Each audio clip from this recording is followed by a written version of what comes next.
Hey, what's up guys, and welcome to Xbox On, and 2016 is coming to an end, which I can't actually believe. I know, it's flown by, but we've had so much cool stuff happen. We've had the Xbox One S release, we've had a brand new set and a new presenter. Yeah, everything can't be great, but you gotta look at the silver linings and stuff. We got the Xbox One S. I'm sorry, I don't mean it, honestly. But it's fun. But yeah, so we thought we'd take a look at some of the best games of 2016 so far. Let's take a look. First up, we have a game that is quite possibly the most hyped game of 2016. It had everyone counting down the days to its release, and I personally don't think I've ever had so much fun playing with a group of friends, and that's Battlefield 1. This game has everything that you could have asked for from a Battlefield game. Huge battles with up to 64 players, which is made even better with their brand new Operations game mode, which creates some of the most intense gameplay I've ever experienced, where you go from holding off waves of enemies in the trenches to shooting out one of Battlefield 1's new behemoth vehicles, the airship from the sky.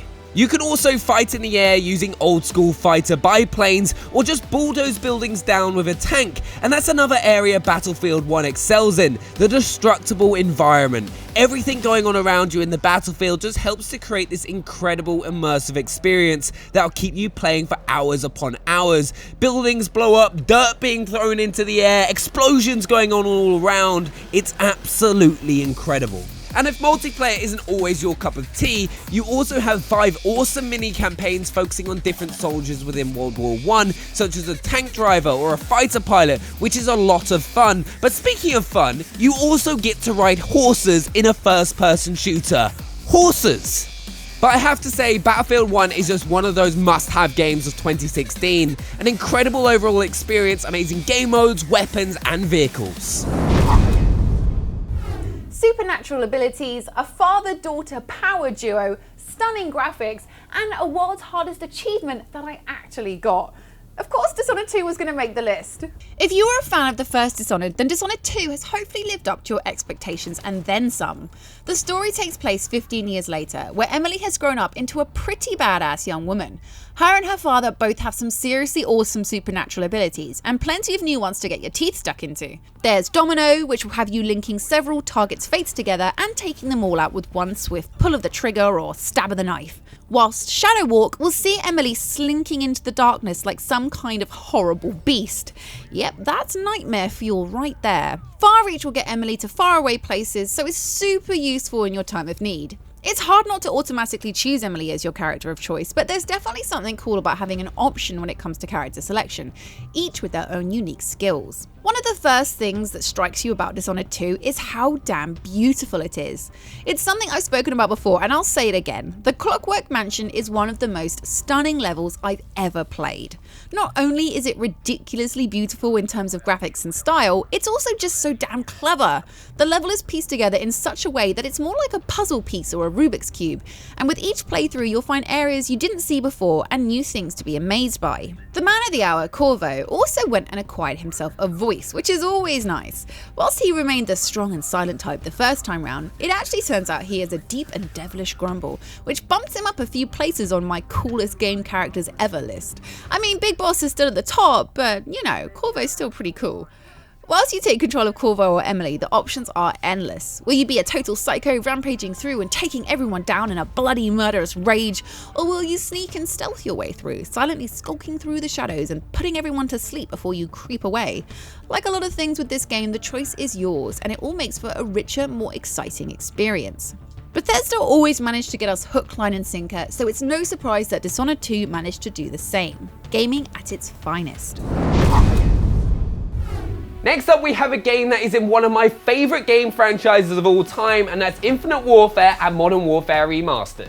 Call of Duty this year has given me a huge nostalgia kick with Modern Warfare Remastered, going back and doing epic challenges like the Mile High Club for a second time, and playing through the all-time classic level, all gillied up, will just make all your hairs tingle as the memories come flashing back. Not only that, you also get to go and re-experience the incredible COD 4 multiplayer, with Raven Studios doing an absolutely awesome job with the remaster. Also, definitely make sure you go ahead and use the M16, it's probably the best weapon in Call of Duty history. And we've only talked about the bonus game that you get with the Infinite Warfare Legacy Edition. You also have an amazing campaign, Spaceland Zombies, which is a lot of fun as we found out in an episode of World's Hardest Challenges, and of course, multiplayer, which is so much stuff for you to actually do, like unlocking all the weapon variants, so it's going to keep you busy way into 2017. Now, when I say one of the best games of this year involves cooking, washing dishes, and barking orders at your fellow chef, you may call me a crazy woman. And to make me sound even more crazy, the whole story of the game is kicked off because the Onion King wants you to learn how to be a good chef so you can battle a giant spaghetti meatball monster. Shakespeare, this is not. What it is though is a ridiculously good fun couch co-op game, which is deceivingly brilliant. When I thought about my favourite game of the year, this one instantly sprung to mind, purely because of the amount of fun it's brought me.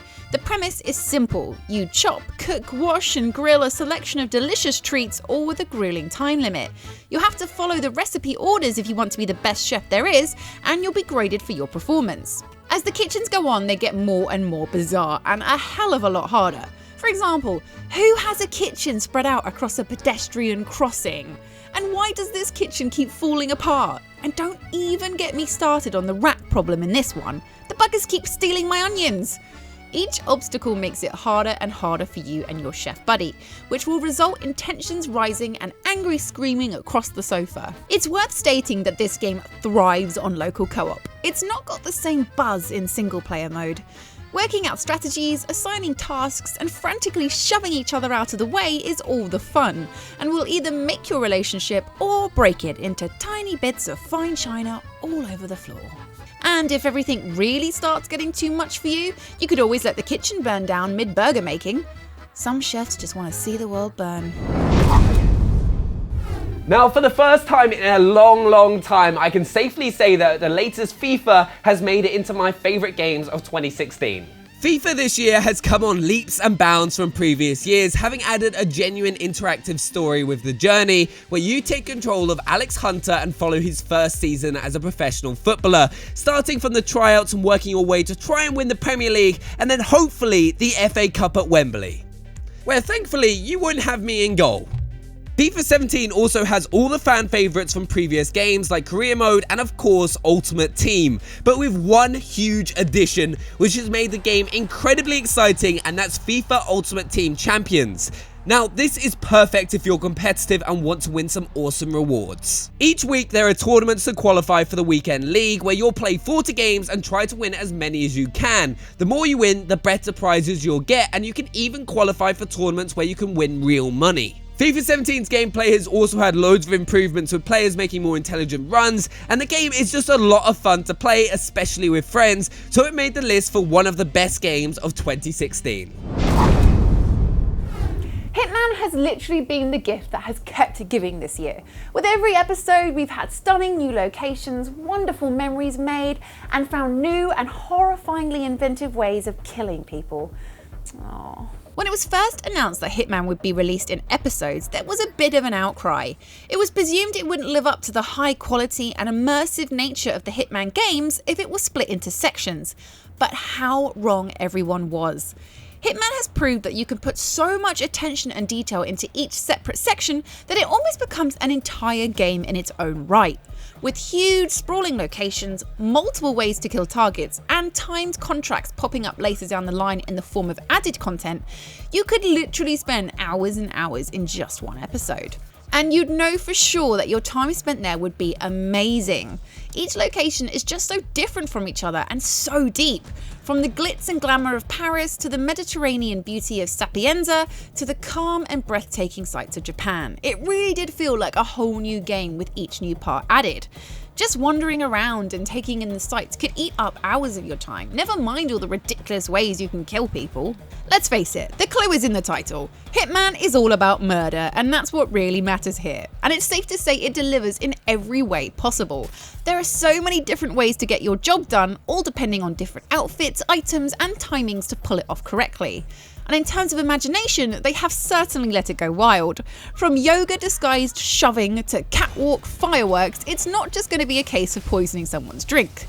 Which you could do, of course, but come on, live a little. There's something very comical about Hitman, considering how dark the premise of it is, and you can't help but smile to yourself when you're dressed as a musician and pulling off an awesome drum solo, or donning your therapist disguise so you can ultimately explode the poor patient you're trying to help. It's crazy, ridiculous, and downright sick sometimes, but there's no denying you'll have a smile on your face whilst playing. Unlike Agent 47, who looks like he has never smiled once in his entire life. Even at a Christmas cracker joke, you couldn't get a smirk out of that one. Performing clever, bizarre, and downright ridiculous murders all over the globe with a barcode tattoo across your bald scalp has definitely granted Hitman a place on our top games of 2016. Nicely done, Agent 47. One of my favourite things about 2016 was the return of the Gears of War franchise and one of my favourite game characters of all time, Marcus Phoenix in Gears of War 4. The story is absolutely epic. Like this level where you're chasing down a plane on a motorbike, dodging attacks, taking down engines, and I'm not going to spoil anything for you as I think it's one of the best stories in the franchise since the original Gears of War. You've also got a whole new cast of main characters, James Dominic Phoenix aka JD, who is Marcus's son, and Kate. The multiplayer is also great fun with new game modes like Arms Race, which gives you a chance to use loads of different power weapons that are in Gears of War 4, and then my personal favourite new game mode, Escalation, which I actually got a chance to play with and against the pro team, which was eye-opening to say the least. But the objective of the game is to control all 3 points or get 210 score to win a round, and then you have to win 7 rounds. It's a lot of fun, but can be very, very hard. You then, of course, have Horde mode if you want something that's a little bit more laid back than competitive multiplayer, where you can take on waves and waves of enemies to make your way through to round 50, with it getting more difficult as you progress. This also has more depth than previous games thanks to the all-new classes that you can rank up and use. Considering it was 10 years ago that we were first introduced to the idea of Final Fantasy 15, there has been a lot riding on it. To not make it into our top 10 list of 2016 would be a massive letdown. Fear not though, because here I am, talking about it, and with good reason too. Luckily for Square Enix, Final Fantasy 15 has lived up to some huge expectations. This game is truly epic, spanning across lush locations, endless quests, and likeable characters. If you're like me, then Final Fantasy has meant a lot to you since the early days, and there's no denying there's been some ups and downs within its long timeline. It's safe to say though that 15 is a definite up. You play the part of Noctis, a young prince with suitably ridiculous hair, going on an adventure with 3 buddies with equally ridiculous hair. The game has a very teenage road trip vibe to it. The endless stretching roads and customizable car help that no end. It's easy to get lost just driving around and soaking the sights all in whilst listening to the radio. Such bliss. The combat has been spruced up too, with plenty of options and strategies to get stuck into. You have multiple weapons and magic at your disposal, plus you can always call on the help of your buddies. You don't control them as such, but you can give them the order to pull off some killer moves. There's so many little details in this game, and for me, that really makes it.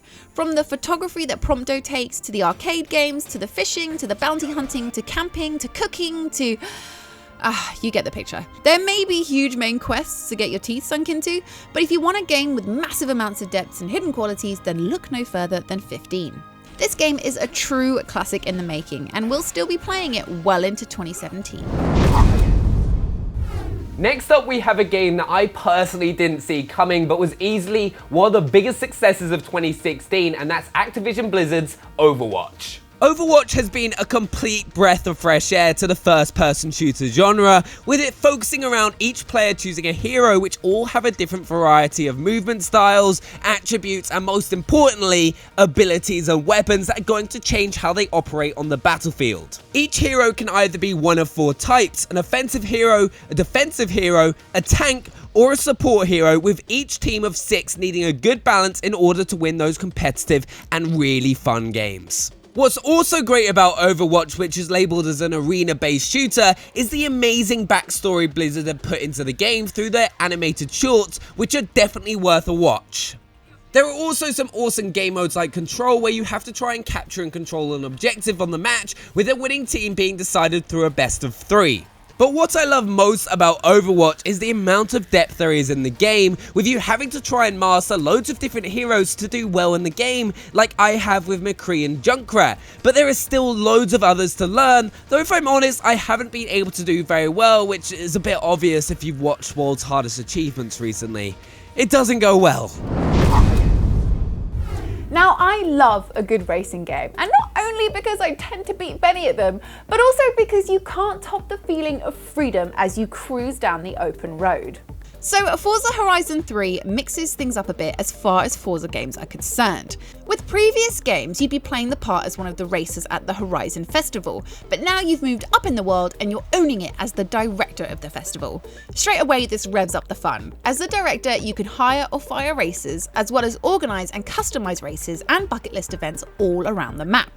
There's just something really satisfying about being in charge and taking control of your very own event. You really care how well things go down and want the most impressive races available. It helps that the location is crazy pretty too. Forza Horizon 3 takes place in Australia, a huge playground of possibilities when it comes to scenery. From the dry and desert outback to the glistening coast by the deep blue sea, there is beauty wherever you look. And as we drag our cold and tired feet to the end of the year, there's nothing like a bit of warm and sun-filled escapism to take your mind off things. For those who love a racing game which doesn't take itself too seriously but still packs a decent punch at the same time, Forza Horizon 3 is perfect. There's so many fun elements to this game, especially the bucket lists. Challenging yourself to these tasks is no easy feat, and there's a great community that surrounds it too. Making your own tricky paths is ridiculously good fun, and challenging a friend to struggle on it is satisfyingly evil. With a map that is twice the size of Forza Horizon 2 and all kinds of mischief to be had with a 4-player co-op campaign, Forza Horizon 3 zoomed easily into our top 10 list. In a fast car. Okay, I'll stop with the puns now, sorry. So there we have it, so the best games of 2016. Do let us know in the comments if you agree with us, if you disagree with us, or if there's anything we missed out. And if you're new to the channel, make sure to hit that subscribe button. And make sure to come back next week where we're taking a sneak peek at all the awesome games coming out in 2017. And like this video if you enjoyed it. We'll see you next time, guys. Bye. Bye.